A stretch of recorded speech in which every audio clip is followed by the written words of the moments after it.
보겠습니다. 함께 보실 하나님의 말씀은 시편 146편 1절부터 10절 말씀 되겠습니다.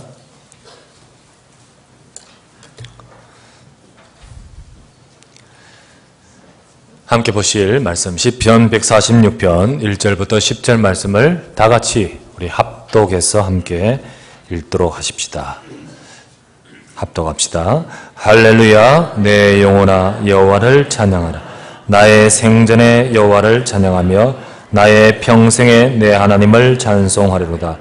귀인들을 의지하지 말며 도울 힘이 없는 인생도 의지하지 말지니 그의 호흡이 끊어지면 헐그로 돌아가서 그날에 그의 생각이 소멸하리로다. 야곱의 하나님을 자기의 도움으로 삼으며 여호와 자기 하나님에게 자기의 소망을 두는 자는 복이 있도다.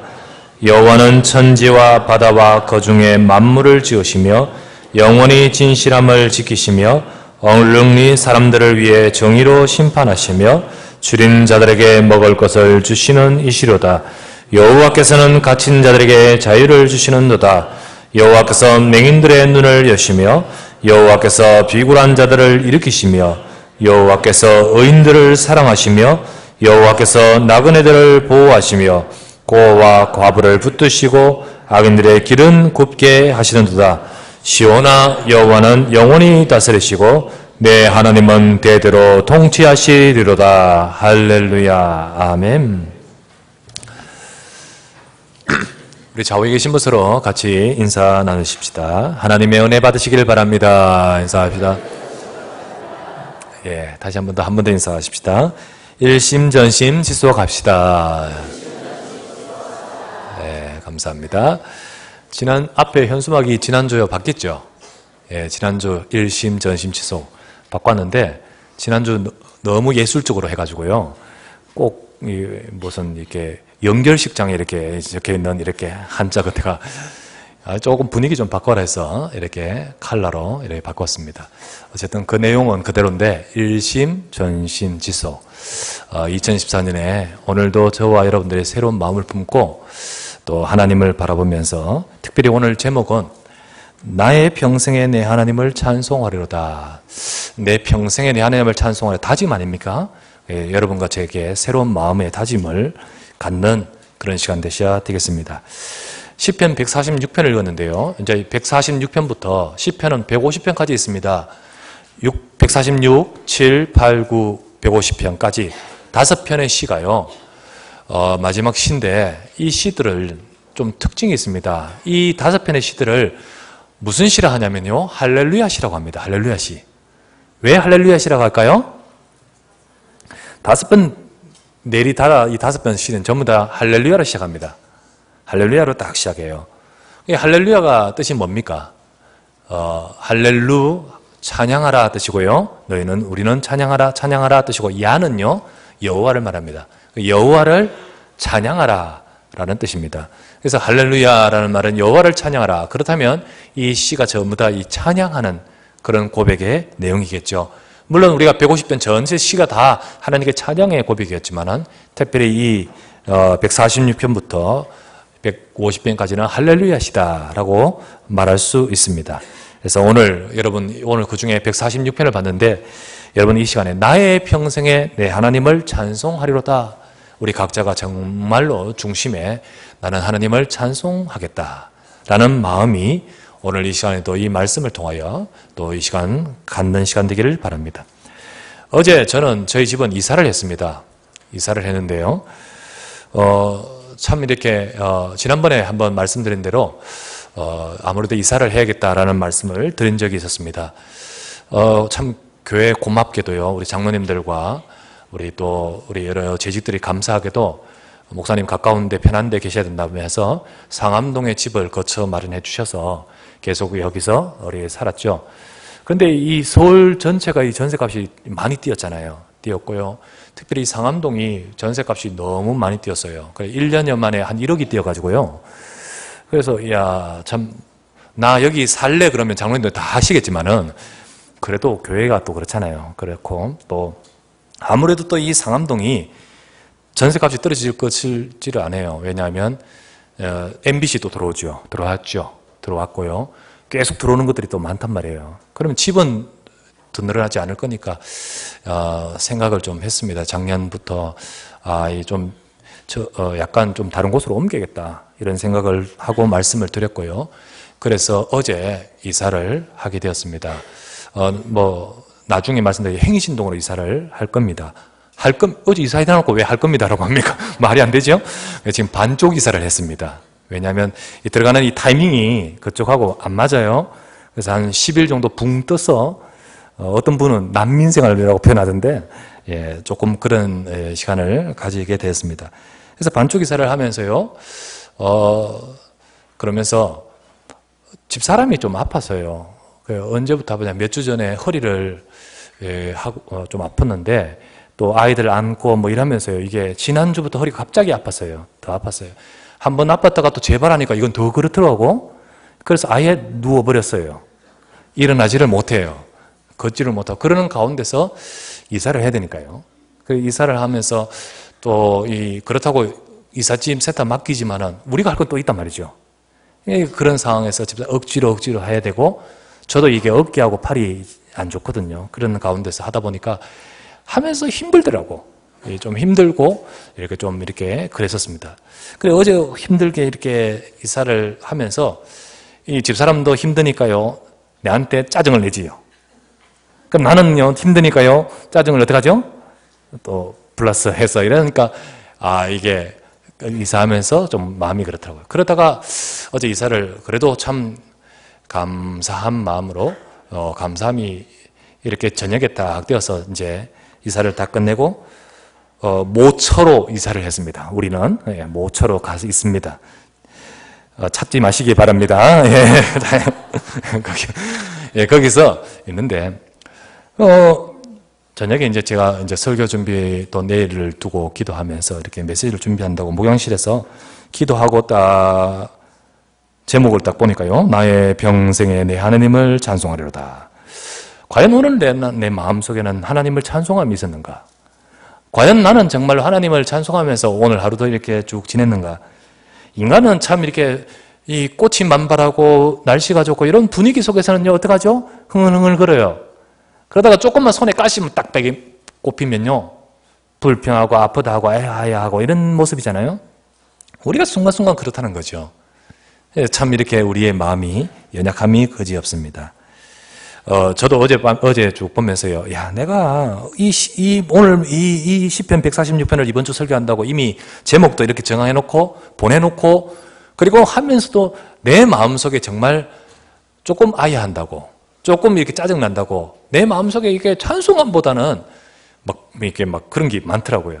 그래서 어제 보면서 내일 말씀을 준비하면서 이렇게 기도가 하고 하나님 앞에 이 말씀을 받았습니다. 여러분 스페포드라는 분이 있으시죠? 이 찬송가 413장의 찬송가 작사자인데요. 그 찬송가 뭡니까? 내 평생에 가는 길 순탄하여 늘 잔잔한 강 같든지 아니면 큰 풍파로 어렵고 힘들든지 내 영혼 늘 편하다. 내 영혼 평안해. 이런 찬송가 있지 않습니까? 이 찬송가, 이분을 지은 이 찬송가 가사가 그렇게도 우리에게 마음이 다가오는 것은 그분이 이 찬송가를 지은 배경 때문이지요. 또 그 상황 때문이죠. 이분이 원래는 우리 유명한 무디 전도자, 시카고에서 미국 전역과 유럽까지 전도운동을 덜썩덜썩하면서 전도했던 전도운동에 하나님 앞에 19세기 때 쓰임받았던 무디. 그 무디가 시카고에서 교회가 있잖아요. 그 시카고에 이 사람이 변호사로 있었습니다. 변호사에서요. 이게 목회자가 아니고. 그리고 이 사람이 무디 교회의 재정 집사로 재정 맡은 분이었어요. 그게 중직자로 라고 할 수 있죠. 이분이 거기서 있었는데, 여러분, 이 무디 이렇게 이 역사를 무디 일대기를 읽어보면 또 실제 역사죠. 시카고에 큰 화재가 일어납니다. 시카고 전체가 완전히 화염에 휩싸인 적이 있었어요. 그것 때문에 무디 교회도 불타버렸죠. 당연히 이 사람 집도, 이 사람 전 재산도 사실은 불타졌어요. 그래, 개인적으로 그런 어려움이 왔었습니다. 전 재산이 큰 화재로 재산을 다 잃어버렸어요. 그리고 나서, 그런 이렇게 큰 이렇게 어려움 속에 이 좀 요양차 가족들을 우리 어디 좀 가야겠다 해서 영국으로 가려고 대서양을 넘어가려고 계획을 세웠습니다. 또 그때 마침 무디 그게 목회하시는 무디 목사님이 이제 무디가 전도자가 영국으로 가서 이제 목회 사역을 전도 사역을 할 때 거기 가서 좀 도우려는 마음도 있고요. 전 가족이 그쪽으로 가게 됩니다. 자기는 좀 뒷수습하고 먼저 가족들을 보내는데 아내와 네 딸이 이제 출발해서 배를 타고 건너갑니다. 그런데 그 배가 가다가 대서양 중간에서 영국 군함과 들이박아 버렸어요. 그래서 그 배가 고스란히 침몰합니다. 그 배에 타고 있던 수백 명이 다 죽고 거의 다 죽고요. 뭐 당연히 자기의 가족도 마찬가지죠. 그런 가운데 아내만 가까스로 구출되었습니다. 그 소식을 접하여 들은 이 스패포드가 너무 이제 놀라서 이제 빨리 아내만 구출됐다는 전신을 받았습니다. 아내가 얼마나 힘들까요? 그런 가운데서 빨리 자기는 영국으로 건너가려고 배를 타고 가고 있었습니다. 가고 있다가 선장이, 이 사람을 잘 알고 있는 선장이 스패포드를 불러서 선장실에서 차 한잔 대접하겠다고 부르는 거 있죠. 그곳에 가서 차를 마실 때 그때 선장이 하는 말이 바로 요 지점이 지난번 당신 가족과 그 배가 침몰한 지점입니다 라고 말씀을 해주었습니다. 그때 그 마음이 어마어마하게 힘들지 않겠습니까? 바다를 바라보고요. 우리 전에 칼기 바다에 떨어졌을 때 혹은 그럴 때요, 가족들이요 바다를 보고 울부짖지 않습니까? 그와 같이 그 마음으로 막 바다를 울부짖고, 그리고는 곧바로 선실에 들어갔어요. 밤새도록 막 하나님 앞에 막 가슴이 아프고, 아프지 않겠습니까? 그 울부짖는 그였습니다. 사람들이 너무 걱정이 될 정도로 그렇게 하는데 그날 밤이었습니다. 그때 이 스패포드 인생 가운데서 그렇게도 정말로 잊을 수 없는 하나님의 현현하심이, 하나님이 그 인생에 임재하심이, 하나님이 그 선실에 그 인생 속에 찾아오심이 있었습니다. 그가 거기서 물론 하나님 믿고 하나님 만난 인생이었지만 특별한 은혜를 그때 받았어요. 그가 거기서 곧바로 나온 가사가 바로 이 가사였습니다. 이 가사를 찍고 나왔을 때 사람들은 걱정돼서 밖에 설 때 나왔을 때 그는 달라져 있었어요. 그가 영국에 도착했을 때 무디와 우리 잘 아는 생키 있잖아, 생키. 찬양으로 옆에 돕는 사역자 생키가 그를 너무 사랑하기 때문에 그를 위로차 왔는데 보니까 달라져 있거든요. 그리고 오히려 위로를 받았다는 거예요. 그러면서 스패포드 물론 그 가족의 큰 힘든 시간을 겪었지만은 그 인생은요, 지금 그 전의 인생, 그 이후의 인생은 그 전의 인생과 다르게 하나님 앞에 크게 귀하게 쓰임받은 모습을 보게 됩니다. 우리는 때로는요, 여러 가지 일들이나 어떤 것들을 보면 하나님이 왜 이런 일을 하셨을까 잘 모를 때도 있고, 또는 큰 어려움 속에서 우리가 어려워할 때도 있죠. 혹 이 시간 여러분 중에 지금 어려움이 있는 분들 계시지 않습니까? 비록 그렇다 할지라도 그 속에서 계신 여러분들, 그러나 이 말씀을 통해서 여러분 지금 이 시간 하나님을 향해 찬송이 회복되시기를 바랍니다. 특별히 이 시간만 찬송이 아니라 오늘 고백대로 나의 평생에 내 하나님을 찬송하리로다. 정말로 여러분 평생에 찬송할 수 있는 은혜가 임하시고, 그래서 그것이 여러분의 삶 가운데는 오히려 더 크고 놀라운 하나님의 역사와 응답을 체험하는 시간 되시기를 바랍니다. 사도행전 16장에 보면요, 바울과 실라 이 전도자 팀이요, 어떻게 합니까? 복음을 전하는, 빌립보에서 복음을 전하다가 이 귀신 들린 여종을 치유하는 사건을 통해서요, 오히려 복음 전하다가 매맞지요. 감옥에 갇히지요. 그리고 어려운 굉장히 힘든 시간을 밤중에 겪고 밤에 있었습니다. 우리 같으면 보통 아야 하고요, 아이고 왜 하나님 내가 복음 전했는데 내가 이런 식의 마음이 들 건데, 사도행전 16장에 보면요, 바울과 실라가 밤중에 하나님을 찬미하고 기도하고 찬송하고 영광 돌립니다. 그 밤에 하나님께서 기적을 베푸셔요. 그 밤에 하나님의 능력이 나타나기 시작했습니다. 여러분, 우리가 정말 그냥 이 시간 부르는 노래죠, 찬송이지만 어떤 사람, 어떤 중심, 어떤 우리의 영적 상태로 이 시간 내가 찬송 속에 있느냐가 중요합니다. 하나님은 찬송 중에 거하시는 주님이신 줄 믿습니다. 우리가 이 시간에 하나님을 향하여 하나님의 능력과 기적이 많은 그런 저와 여러분 되시기를 바랍니다. 그러기 위해서 그냥 열심히 몰두하여 열심히 노래 부르는 것이 아니고 찬송하는 것이 아니고요, 여러분과 제게 몇 가지 중요한 것을 볼 수 있어야 되고 가질 수 있어야 됩니다. 자, 그 첫 번째, 오늘 이 본문을 가지고 그 부분을 생각하려고 합니다. 첫 번째입니다. 여러분, 이 세상과 사람들이요, 근본을 벗어난 이 세상의 모습을 보셔야 됩니다. 근본을 벗어난 인간과 세상, 이 근본적인 원래 참모습에서 벗어나 있는 인생의 모습과 인간의 삶입니다. 여러분, 2절 말씀을 한번 보실까요? 2절.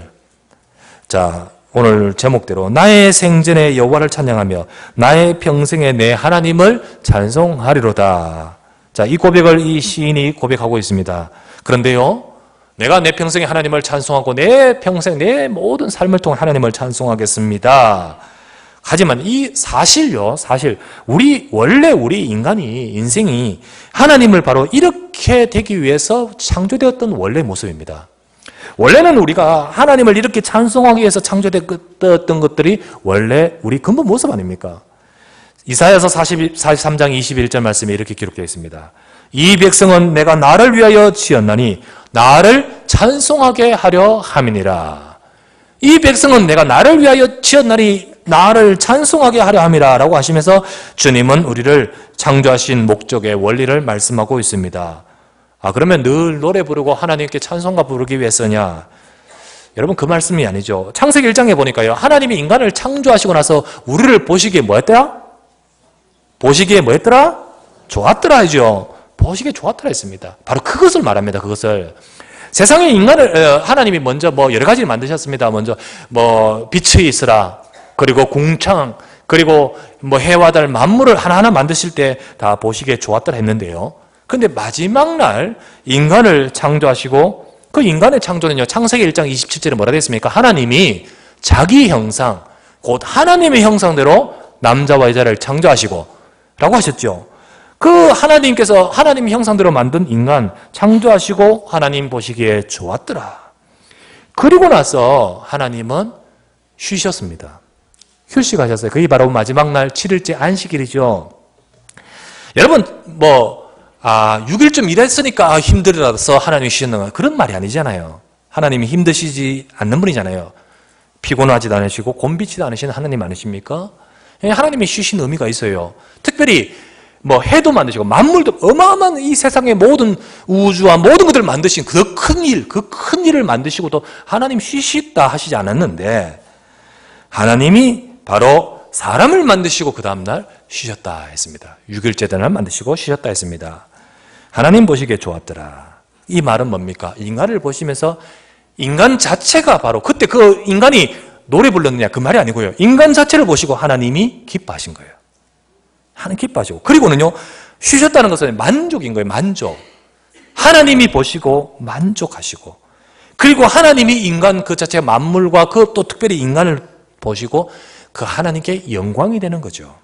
그게 바로 하나님 편에서 우리를 창조하신 하나님의 창조의 목적이었고, 또 우리 인간도요, 하나님의 이 창조 속에서 창조된 우리는 이 관계 속에서 우리 또한 창세기 1장 27절에 하나님의 형상대로 만든 우리가 그 안에 있을 때 우리가 하나님의 축복을 받는다는 거죠. 그래서 28절에 하나님께서 그들에게 복을 주셨다. 그래서 인간은 하나님 안에서 살 때 축복되게 되어 있습니다. 그리고 하나님께는 영광이 되게 되어 있습니다. 하나님은 그 속에서 영광을 받으시는 겁니다. 그게 바로 우리 원래의 모습 아니겠습니까? 원래 우리 창조된 자리입니다. 그런데 3절부터 4절에 오늘 읽어보십시오. 귀인들을 의지하지 말며 도울 힘이 없는 인생도 의지하지 말지니 그의 호흡이 끊어지면 흙으로 돌아가서 그날에 그의 생각이 소멸하리로다. 지금 세상의 모든 사람들과 이 모든 세상이 바로 세상을 의지하고 자기를 의지하고 능력 있는 자를 의지하고 귀인들을 의지하되 하나님을 의지하지 않습니다. 하나님을 의지하지 않고 스스로를 의지하려고, 하나님을 의지하지 않고 인간적인 것을 의지하려고 하는 인간의 모습이죠. 여러분, 여기 언제부터 그랬겠습니까? 아까 말씀드렸던 바로 창세기 때, 그때 우리 인간이 그렇게 창조되는 우리가 하나님을 의지하고 하나님의 종속, 하나님의 그 의지, 은혜 속에서 있을 때 축복되고 하나님께는 영광이요 우리에게는 축복이 있는데, 근데 그 자리에 있으려고 하지 않았습니다. 창세기 3장 5절에 보면 이렇게 나오죠. 악한 마귀가 뱀을 통하여 나타나서 인간을 속일 때 이렇게 말했습니다. 네가 그것을 먹는 날에는 너희 눈이 밝아져 하나님과 같이 되어 선악을 알 줄을 하나님이 아심이니라. 먹어라. 이것을 먹어라. 이것을 먹으면 네 눈이 밝아지고 너는 하나님처럼 될 것이다 라는 말이죠. 너는 하나님 안에 살 필요가 없는 존재다. 너 스스로 하나님이 될 수 있으며 너는 하나님 안에서 있을 필요가 없다. 너 스스로 하나님과 같은 영광이 될 존재다. 너는 하나님께 영광 돌리는 그런 자가 아니다. 네가 영광스러운 존재다는 거죠. 창세기 3장 6절에 그 말을 듣고 여자가 그 나무를 본즉 먹음직도 하고 보암직도 하고 지혜롭게 할 만큼 탐스럽기도 한 나무인지라. 그래서 결국 다 먹지 않습니까? 여러분, 인간이 바로 우리가 근본을 벗어났다 했던 말처럼, 제가 말씀드리는 것처럼 원래 우리가 하나님께 영광 돌리고 찬송되는 그런 모습이었고 그런 인생으로 우리가 창조되었던 우리가 하나님 안에서 있어야 될 존재가 하나님을 의지하지 않고 어떡하죠? 나 스스로와 내 능력과 나의 욕심을 따라서 지금 하는 모습이죠. 그 이후에 바로 우리 인간이 지금 전부 다 이런 거예요. 아무것도 아닌 인간, 호흡이 끊어지면 곧 끊어질 인간, 다 아무것도 아닌 그런 우리 인생에 이것을 의지하면서 그것을 따라 살아가는 모습 아니겠습니까? 그게 바로 처음 아담과 하와부터 시작해서요, 우리 하나님 안에 있지 못하고 스스로 하나님을 떠나버린 인생의 모습입니다. 결국 사람의 인생과 그리고 인간이 살아가는 이 세상 속에서는요, 바로 근본에서 벗어난 그 순간부터 근본에서 벗어난 모습으로 살아가게 되는 겁니다. 원래 우리가요, 하나님의 축복 속에 살아갈 존재로 세상을 다스리고 정복하고 다스릴 존재로 살아가도록 만드셨는데, 그런데 하나님을 잃어버리고 떠나버리고 그 순간부터 우리에게 어떤 일이 벌어집니까? 7절부터요 나옵니다. 7절부터 쭉 7, 8, 9절을 제가 이제 쭉 읽어볼 건데요, 사실 하나님이 우리 인간을 향하여 이렇게 역사하셨다는 말씀입니다. 그렇다면 하나님이 우리 인간을 향하여 역사하신데 우리 인간이 이런 모습인 거예요. 7절에 억눌리는 사람을 위해 정의로 심판하시며, 우리 인간이 억눌려 있습니다. 결국 사람의 인생은요, 억눌린 인생이 되어버리는 거예요. 억눌린 살았다. 억눌렸단 말이 뭡니까? 이 세상 속에는 억눌린 사람 많습니다. 어떤 힘 있는 자에 억눌리고, 그 경제적 착취에 억눌리고, 어떤 사람의 압박에 억눌리기도 합니다. 그러나 더더욱 진정한 억눌리는 것이 뭔지 아십니까? 영적으로 억눌리는 거예요. 성경 사도행전 10장 38절에 하나님이 나사렛 예수에게 성령과 능력을 기름 붓듯 하셨으며 저가 두루다니시며 선한 일을 행하시되 마귀에게 눌린 모든 사람을 고치셨다라고 했죠. 하나님을 잃어버리고 떠난 순간부터 우리 인생이 눌려버려요. 어디에? 마귀에게 눌린 자라고 되어 있지 않습니까? 억눌린 인생이 되어버리는 거예요. 그리고 이어서 뭐라 했습니까? 줄인 자들에게 먹을 것을 주시며, 하나님이 그렇게 역사하신다는 건데, 줄인 자란 말이 뭡니까? 굶주렸단 말이죠. 지금 이 세상에는요, 굶주린 자 너무 많습니다. 70억이 넘는 이 인구, 75억, 이런 인구 중에요, 실제로 굶주리고 있는 사람이 얼마나 많을까요? 우리 주변 잘 안 보이지요? 하지만요, 통계적으로 4분의 1이 지금 굶주리고 있다네요. 4분의 1이. 지금 우리는 먹을 것이 많은 것이지만 사실 그렇지 않다는 거예요. 우리나라 안에도 마찬가지겠지만 특별히 아프리카나 이런 데 더더욱 그렇죠. 이렇게 굶주려졌는데요, 성경에 보면요, 이 굶주림도 굶주리지만 더더욱 굶주리면 아모스 8장 11절 말씀에 이렇게 나옵니다. 주 여호와의 말씀이라. 보라, 날이 이를지라 내가 기근을 땅에 보내리니 양식이 없어 주림이 아니며 물이 없어 가람이 아니요 오직 여호와의 말씀을 듣지 못한 기갈이라. 사람들이요, 풍요로운 것지만 한쪽에 굶주리는 사람이 있듯이요, 지금 우리가 풍요로운 것지만은요, 사실은 영적으로는 굶주리고 있다는 거예요. 영적으로는 굶주리고 있는, 이게 바로 인간의 모습인 거예요. 하나님은 우리를 풍요롭게 창조했는데 우리 인생은 지금 곰핍하게 기갈 속에 있습니다. 그러면서 또 하신 말씀이요, 갇힌 자에게 자유를 주신다 했습니다. 갇혀있다는 거예요. 갇혀있다. 사람들이 갇혀있다 했습니다. 바로 우리 인간이 하나님을 떠난 순간 갇혀버렸습니다. 어디에 갇혔습니까? 나도 모르게 흑암에 잡혀있고, 나도 모르게 죄에 잡혀있고, 나도 모르게 흑암 권세에 묶여있는 거예요. 이게 갇혀있는 인생이에요. 그리고 이어서 하신 말, 여호와께서 맹인들의 눈을 여시며, 눈이 안 보이는 거죠. 질병으로 생체적으로 생리적으로 눈도 어두운, 육안이 어두운 것도 있겠지만요, 또 우리 인간은 하나님을 잃어버리고 영안이 어두워져 버렸어요. 그리고 뭐라 했습니까? 비굴한 자들을 일으키시며 인간이 비굴해졌습니다. 여러분, 하나님이 우리를 창조하실 때 하나님이 창세기 1장 28절에 우리를 뭐라 했습니까? 복을 주시며 다스리고 정복하라. 그런데 우리 인생이 인간의 세상의 만물을 다스리고 그럴 존재가 아니고요, 만물을 섬기고 그 앞에 무릎을 꿇고 세상의 모든 것에 끌려다니는 인생이 되어버리는 거죠. 그런 인생이 되어버리는 겁니다. 그리고 뭐라죠? 9절 말씀에 여호와께서 나그네 뜰을 보호하시며, 인생이요, 지금 우리가 방황하는 인생이 되어버린 거예요. 여기가 영원한 곳이 아닌 거예요. 나그네와 같은 거예요. 우리가 영원한 곳에 이르지 못하고 지금 사람들이 영원한 안식의 자리를 떠나버리는 순간 사람들은 지금 방황하는 자리가 될 수밖에 없었습니다. 그리고 고아와 과부를 붙드시고, 고아와 과부라고 했습니다. 한마디로 가정의 문제지 아니겠습니까? 사람들의 삶과 특별히 그 가정에 심각한 모든 문제들이 얼마나 많습니까? 악인들의 활동이라고 했습니다. 악인들이 길을 굽게 하시는 듯다. 악인들이 얼마나 많은 활동을 하고 하는데, 하지만 하나님이 바로 여기에 이렇게 역사하셨다는 말씀 아닙니까? 사실 우리 인간이 어떤 모습인지 여기서 말씀해 주고 있습니다.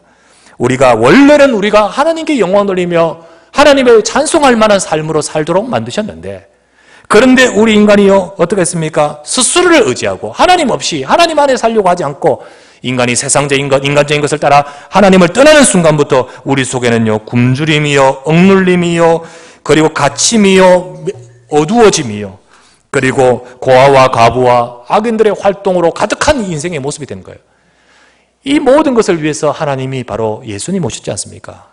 누가복음 4장 18절에 보면요 이렇게 나오죠. 예수님이 오셔서 첫 번째 하신 말씀이 뭡니까? 예수님 오셔서 회당에 가서 성경을 쫙 펴놓고 첫 번째 회당에 들어가서 하신 말씀이 뭐죠? 주의 성령이 내게 임하셨으니 이는 가난한 자에게 복음을 전하게 하시려고 내게 기름을 부으시고 나를 보내사 포로된 자에게 자유를, 눈먼 자에게 다시 보게 함을 전파하며 눌린 자를 자유롭게 하고라고 하셨습니다. 바로 우리 인생의 모습을 말씀하고 있는 거 아니겠습니까? 우리의 모든 삶이 바로 왜 이렇게 되었습니까? 원래 근본의 모습은 아니었죠. 원래 본질의 모습은 아니었죠. 하지만 오늘 말씀에도요, 우리가 하나님께 찬양이 되기보다는 근심이 되고, 하나님께 가까이 하기보다는 하나님께 원수가 되고, 하나님을 떠나버리는 순간부터 우리 인생이요, 나를 내 생각과 내 계획과 내 방법으로 살려고 하지만 아니죠. 오히려 우리 인생이 점점 더욱더 하나님을 벗어난, 축복의 자리를 벗어난 인생의 문제와 고통으로 가득한 인생이 되어버리는 거예요. 우리는 오늘 이것을 우리가 볼 수 있는 거죠. 자, 그러면 두 번째 생각해 볼 말씀은요, 이런 인생이 어떻게 살아야 되겠습니까? 두 번째, 하나님을 자기의 도움과 소망으로 삼은 자가 되어야 됩니다. 이게 바로 복 있는 자라죠. 여러분, 이러한 세상에서 사람들은 어떻게 해야 하겠습니까? 내 힘과 경건 가지고 혹은 다른 타인의 능력과 방법 가지고는 해결될 수 없는 부분이죠. 우리의 노력과 내 바르게 산다고, 경건함으로 바르게 산다고 되겠습니까?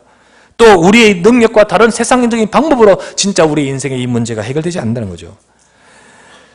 시편 146편 오늘 3절 4절에 말씀하기를 귀인들을 의지하지 말며 흙으로 도울 힘이 없는 인생도 의지하지 말지니 그의 호흡이 끊어지면 흙으로 돌아가고 그날에 그의 생각이 소멸한다 했지요. 우리 인간은요, 인간적인 모든 것들은 호흡만 끊어지면 한 줌의 흙 이상 되지 못하는 것이 우리 인간이고, 그렇기 때문에 거기서 나오는 모든 수단과 방법과 지혜와 모든 생각들도 다 소멸된다고 말씀하는 거예요. 소멸된다. 사실은 우리의 의지했던 모든 것들, 우리가 영원하다고 생각했던 모든 것들이 덧없고 힘없음을 말씀하고 있습니다. 이렇게 우리 스스로 아무리 해도 할 수 없었던 우리 인간, 이런 우리들을 위해서 하나님께서는 바로 우리를 위해 주신 약속이 계시는데, 약속이 있는데 그것이 바로 뭡니까? 창세기 3장 15절 아닙니까? 바로 저와 여러분들의 인생의 문제를 해결하기 위해서 하나님이 아담과 하와에게부터 첫 번째 주신 약속이 바로 이 땅에 여자의 후손이 오실 것인데, 그가 바로 뱀의 머리를 상하게 하고 우리 인생의 문제를 해결하실 것임을 말씀하고 있죠. 그것이 바로 그리스도이십니다. 그것이 바로 이 땅에 우리 인생의 문제를 해결하신 그리스도의 약속입니다. 그래서 이 시간요, 저와 여러분들 오늘 146편 5절 말씀, 야곱의 하나님을 자기의 도움으로 삼으며 여호와 자기 하나님에게서 자기의 소망을 두는 자가 되셔야 됩니다. 내 인생의 내 방법에 한 줌의 흙밖에 안 되고 덧없이 소멸될 것 같은 그런 내 힘을 가지고는 살 수 없는, 우리가 할 수 없는, 우리를 위해서 하나님이 우리에게 주신 약속이 뭡니까? 이 땅에 그리스도가 오실 것임을, 하나님을 자기의 도움으로 삼고 나의 소망을 하나님께 두는 자가 되신다. 이게 바로 복 있는 자라 하셨습니다. 여러분, 하나님을 자기의 도움과 또 소망으로 두는 자가 무슨 말입니까? 내 모든 문제 해결이요 나에게 있지 않고 하나님께 있음을, 곧 하나님이 주신 해답에 있음을 알고 그 해답, 복음을 붙든 자를 말하는 거예요. 오늘도 저와 여러분들 예수 그리스도의 복음을 붙든 자, 여러분 예수님이 누구십니까? 억눌려 있는 자, 갇혀 있는 자, 그리고 정말로 우리에게 굶주린 자, 우리 인생에 수많은 고통과 문제가 가정과 세상과 우리 삶 속에 와 있는데 이 모든 문제의 근원은요, 눈에 보이지 않는 영적인 존재, 그리고 눈에 보이지 않는 죄의 문제, 이 문제를 해결하기 위해서 이 땅에 오시겠다 하신 그 그리스도가 오신 그분이 바로 예수님이시죠. 예수님이 오셔서 저와 여러분을 대신하여 십자가에 죽으시면서 바로 내 죄를 해결하고 나를 붙드는 사단의 권세를 깨뜨리면서 저와 여러분의 인생의 모든 문제에서 우리를 건지시는 분이 그리스도 예수님이십니다. 여러분과 제가 이 그리스도를 약속을 붙들고 그리스도를 의지하는 것이 중요한 거예요. 하나님을 자기의 도움으로 삼고 나의 소망을 하나님께 두는 자, 바로 복음 붙든 자를 말하는 거예요. 여러분, 복음 붙든 자가 복 있는 자입니다. 주는 그리스도시요 살아계신 하나님의 아들이십니다. 예수님은 나의 그리스도시요 내 인생의 모든 문제를 해결하고자 오신 하나님의 아들이신 줄 내가 믿습니다. 이 고백을 한 베드로를 두고 주님이 하신 말씀, 바요나 시몬아 네가 복이 있도다 했지 않습니까? 오늘 말씀대로 여호와를 자기 도움으로 삼고 여호와 자기 하나님에게 자기 소망을 두는 자가 복이 있다 했습니다. 오늘 이 시간에요, 여러분 정말 하나님이 주신 축복을 받는 여러분 되시기를 바랍니다. 정말로 그리스도의 언약을 붙든 자가 복이 있습니다. 세상에는요, 근본을 벗어나 문제 속에 있으면서도 문제에서 벗어나지 못하는 인생으로 살지만은 하나님은 저와 여러분을 그대로 내버려 두지 않으시고 우리에게 그리스도의 복음을 주시고 그 복음의 약속대로 하나님이 사람의 몸을 입고 이 땅에 오셨는데 그분이 바로 그리스도. 여러분과 제가 이 그리스도의 복음을 발견하고 내가 그 그리스도의 약속을 붙들고 하나님, 나의 인생에 하나님의 도움이 필요합니다. 하나님, 내가 이 복음 때문에 살 줄 믿습니다. 이렇게 하나님을 자기 도움으로 삼고 나의 소망을 하나님께 두는 그 사람, 바로 복이 있는 자라고 하셨습니다. 이 사람은요, 그의 모든 삶이 하나님의 도우심 속에 하나님이 지키시는 사람인 거예요. 10절 말씀을 보시기 바랍니다. 10절 말씀. 시온아 여호와는 영원히 다스리시고 네 하나님은 대대로 통치하시리로다. 할렐루야. 시온아라고 했습니다. 시온이 뭡니까? 여러 번 말씀드렸습니다. 시온은 예루살렘의 별칭입니다. 다른 이름이죠. 하지만 이건 지금 예루살렘을 말하는 것이 아닙니다. 시편이나 선지서에서 나올 때 시온을 말할 때는요, 이게 지금 장소를 말하는구나 할 때는요, 그 시온은요, 성전을 말합니다. 성전. 그리고 이 시온아라고 할 때 이 사람을 지금 이 사람을 말하는구나 싶을 때는요, 이 시온은요, 하나님 백성을 말합니다. 하나님 백성. 오늘 본문은요, 시온아 여호와는 영원히 다스리시고 네 하나님은 대대로 통치하시로다. 여기 사람입니다. 이 시온은요, 누구를 말하죠? 여호와의 하나님의 백성을 말해요. 오늘 하나님의 주신 복음의 비밀을 아는 자, 5절 말씀에 나오다시피요, 여호와를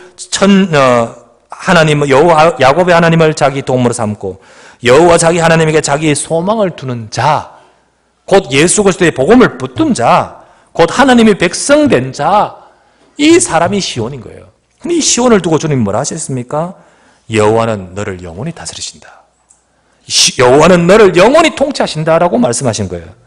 여러분, 이런 하나님의 자녀, 하나님의 자들을 주님은 다스리고 계시는 겁니다. 여러분, 이 자리에 계신 여러분들, 하나님은 지금도 저와 여러분과 함께 하시고 다스리고 계신다고 하시는 거예요. 이것이 바로 하나님의 백성 속에 하나님이 주시는 은혜예요. 우리는 세상에 살면서 깜빡깜빡 잊고 살지만은 하나님은 나와 함께 하시는 줄 믿습니다. 하나님은 나의 모든 것을 다스리고 계시는 거예요.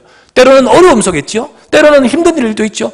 그러나 그 모든 것들조차도 다스리고 계신 줄 믿습니다. 특별히 아버지 하나님은, 여호와 하나님은 저와 여러분들을 다 모든 일들 속에서 로마서 8장 28절에 나오듯이 선을 이루시도록, 하나님은 축복된 계획을 이루시도록 우리를 다스리고 계신다고 하시는 겁니다. 자, 여러분과 제가요, 오늘 고백대로요, 내 평생의 여호와를 찬송하리로다. 그게 됩니까, 말이? 내가 늘 하나님께 찬송한다는 그게 됩니까? 안 되잖아요. 그런데 저와 여러분들이 가장 중요한 것은요, 오늘 이 시간 이 말씀을 알아야 되는 거예요. 하나님이 내게 주신 은혜를 제대로 할 때, 하나님이 내게 주신 정말로 이 비밀, 하나님이 내 모든 것을 다스리고 계시는구나, 이 사실을 알 때 우리는 하나님께 진짜 찬송할 수 있는 거 아니겠습니까?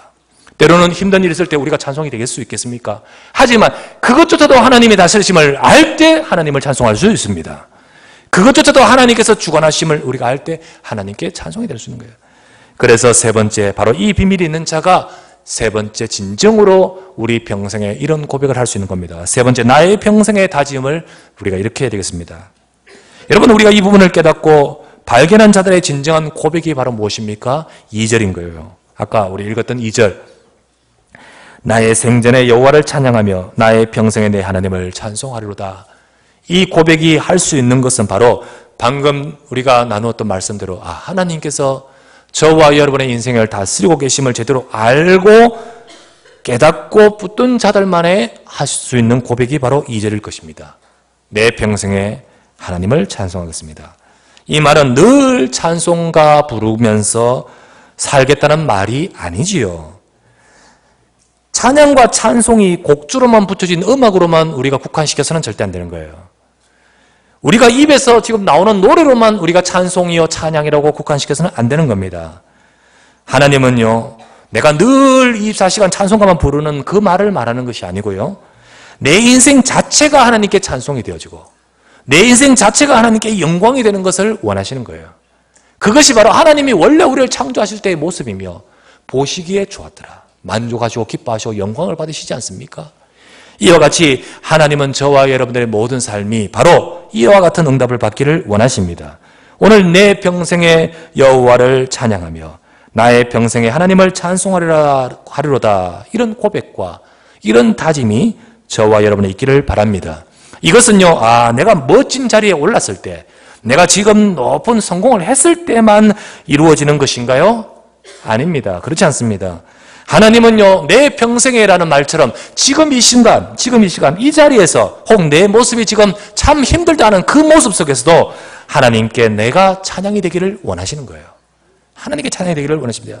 그것이 바로 하나님의 뜻이요. 또 바울이 이런 기도를 했습니다. 바울이 이런 기도를 했어요. 빌립보서 1장 9절에서 11절에 이런 기도를 했습니다.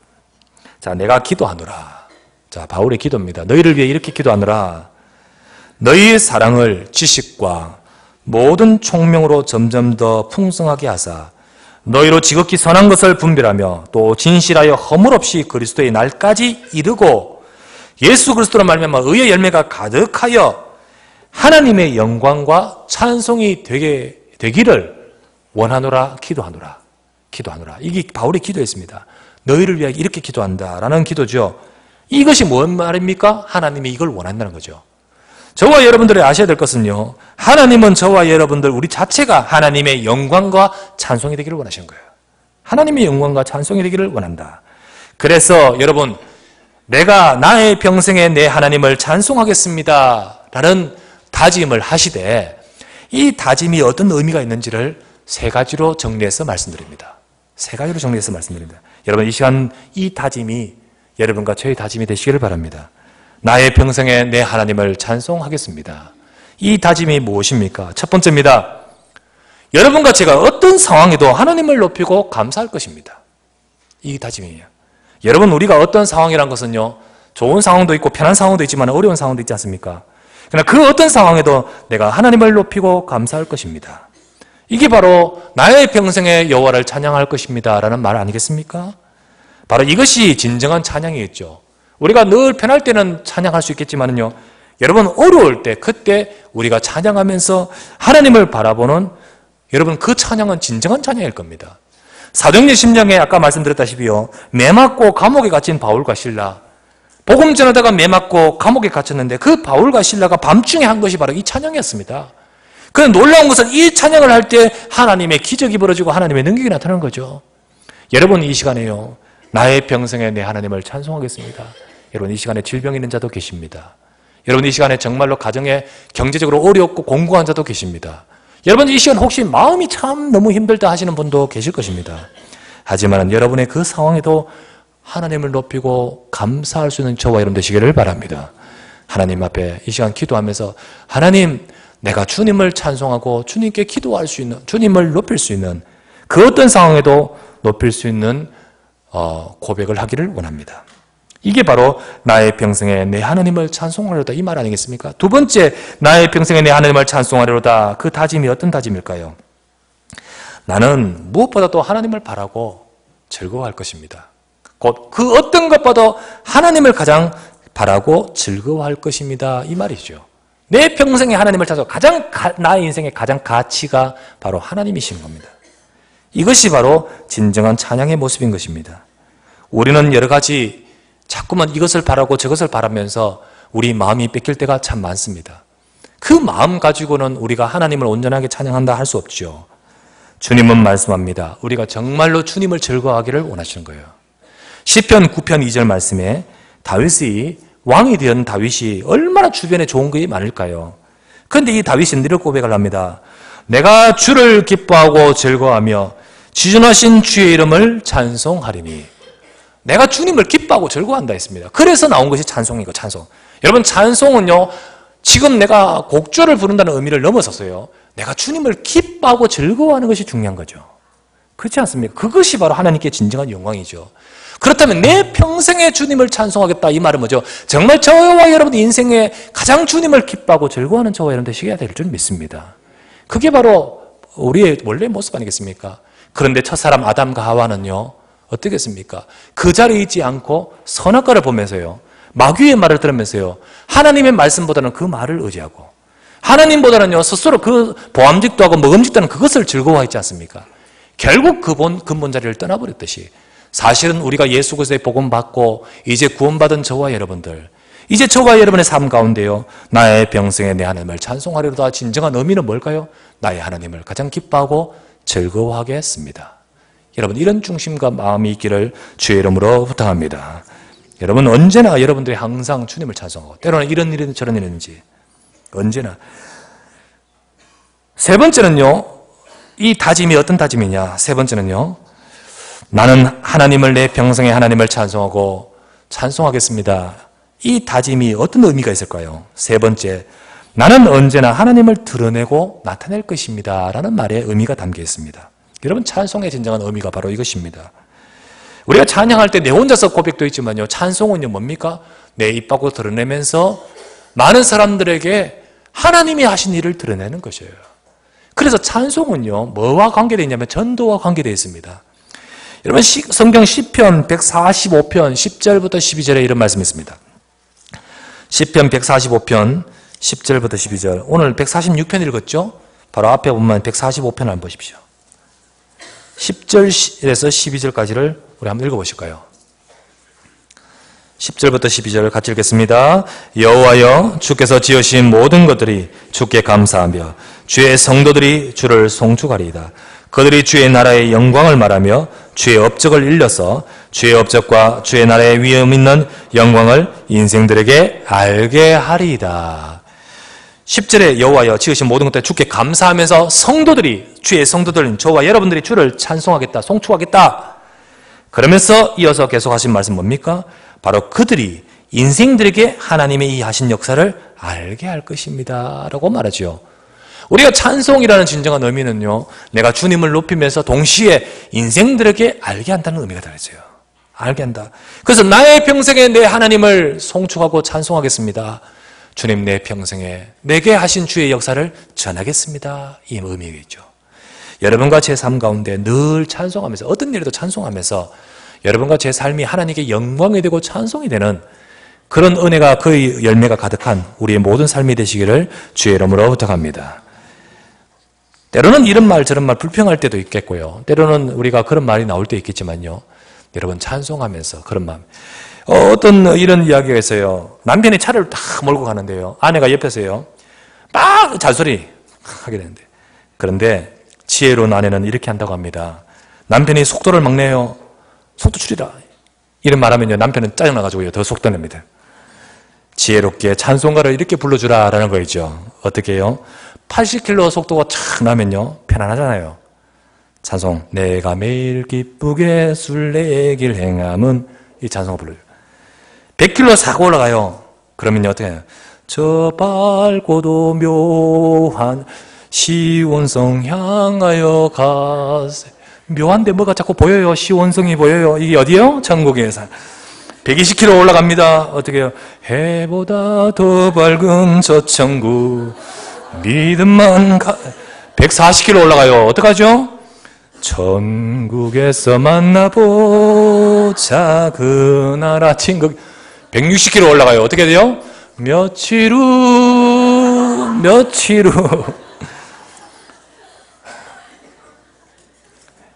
여러분 찬송하십시오. 찬양하십시오. 우리 어떤 일에도요, 우리 마음에 이게요, 여러분 찬송 많이 부르십시오 이 말이 아닙니다. 여러분 내 평생에 늘 24시간 어떻게 계속 찬송을 부르, 우리 내 인생 자체가 하나님께 영광이 되기를 바랍니다.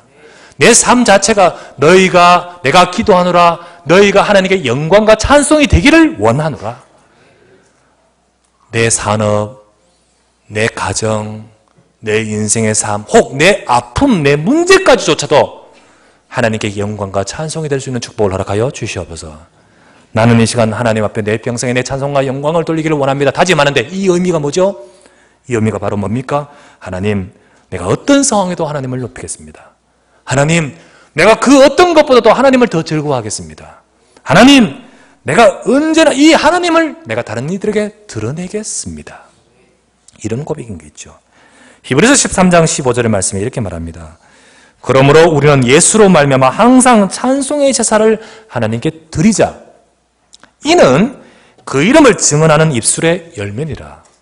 그 입술을 증언하는 자는 열매가 나오는데 그 열매가 뭐죠? 항상 찬송의 제사를 드린다는 거예요. 나는 복음을 위해 살아가는 인생입니다. 전도자의 새로운 마음이 어떤 마음입니까? 일심 전심 지속, 바로 이 마음이 바로 오늘 이 마음 아니겠습니까? 나는 주님, 그 어떤 것보다도 가장 주님을 바라고 즐거워하겠습니다. 같이 주님, 내가 어떤 상황에도 하나님을 높이고 즐거워하겠습니다. 전심. 정말 나는 언제나 하나님을 드러내고 나타낼 것입니다. 우리가 끝까지 하나님을 찬송하는 지속의 마음. 이것이 바로 일심과 전심과 지속의 새로운 마음이 아니겠습니까? 오늘 이 시를 보면서 이 다짐을 했던 이 시인처럼 오늘 저와 여러분들의 다짐과 결단이 있기를 바랍니다. 그 마음이 바로 뭐죠? 오늘 하나님의 뜻을 이룰 전도자의 새로운 마음처럼 우리 마음을 새롭게 갖자 했잖아요. 그래서 오늘 우리 2014년에 벌써 이제 세 번째 주가 되어지는데 다시 오늘 이 말씀을 보면서 주님, 내가 2014년 동안에 이런 일 저런 일 많지만은 내 인생 2014년이 하나님께 최고로 영광이 되기를 원합니다. 내가 2014년 내 인생 전체가 하나님께 찬송이 되기를 원합니다. 내가 그 찬송하는 내 평생의 주를 찬송한다는 이 마음을 갖게 하여 주시옵소서. 일심과 전심과 지속의 마음으로 내가 주님을 향하게 하옵소서. 여러분과 제가 이렇게 중심을 가질 때 하나님은 또 다르게 우리에게 역사하실 줄 믿습니다. 저 밤중에 매맞고 감옥에 갇힌 그들이 찬송할 때 옥문이 열리고 하나님의 능력이 나타났던 것처럼 여러분과 제 삶에 하나님의 기적이 함께하는 그런 축복된 2014년뿐만 아니라 이번 주 되시기를 주 예수 이름으로 축원합니다. 하나님께 감사를 드립니다. 오늘도 이 시간에 주님을 바라보고 주님 앞에 영광 돌리고 주의 말씀 앞에 서게 하시니 감사합니다. 주님, 나의 평생에 내 하나님을 찬송하기를 원합니다. 우리가 하나님을 떠나 근본을 벗어나 하나님의 찬송 영광이 되는 자리에 있지 아니하고 우리가 우리 스스로를 인간적인 방법을 의지하고 하나님을 떠나는 순간 우리는 굶주리게 되었고 우리는 갇히게 되었고 우리는 비굴해졌고 우리는 방황하게 되었고 가정과 삶과 모든 곳에 문제가 있을 수밖에 없었는데 하나님은 이 땅의 문제를 해결하기 위해서 이 땅에 그리스도를 보내사 가난한 자에게 복음을 전하게 하시고 눌린 자를 자유롭게 하고 포로된 자를 풀어주시기 위해서 그리스도가 오신 줄 믿습니다. 이 예수 그리스도의 복음을 붙들고 하나님을 내 도움과 소망으로 품는 자, 하나님의 백성을 지금도 우리의 모든 삶에 다스리고 우리를 주관하시기에 우리는 그 어떤 일에도 이 하나님을 바라보고 하나님을 찬송할 수 있는 자가 되도록 축복하여 주시옵소서. 이 시간도 주님을 찬송합니다. 영광받아 주시옵소서. 우리 구주 예수 그리스도 이름으로 간절히 기도드리옵나이다. 아멘.